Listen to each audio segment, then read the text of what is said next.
Hammada birdek o'xshab chiqadigan ideal retsept bo'yicha yumshoqqina, do'mboqqina, juda ham mazali shokoladli pankek tayyorlaymiz.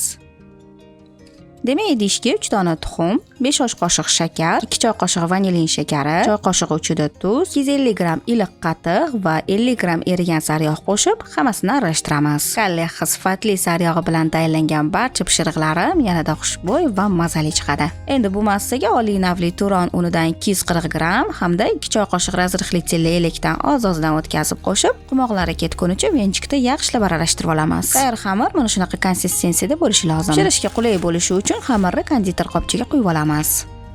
Endi qizib turgan tovaga xamirni quyib, ustiga bir bo'lak shokoladni joylashtiramiz.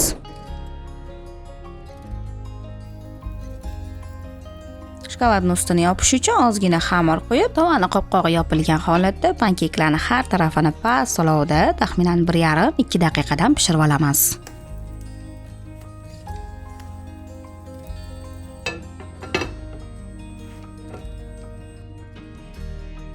Do'mboq, yumshoq va xushbo'y pankeklarimiz tayyor. Shunaqangi mazali, yegan sari yana yegisi keladi.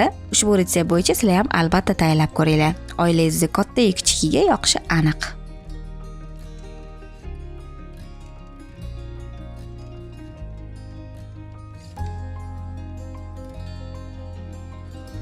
Retsept yoqqan bo'lsa, like bosib, uni yaqinlaringiz bilan bo'lishing. Dasturxoningiz fayzli, pishirgan taom va pishiriqlaringiz esa doimo shirin bo'lsin.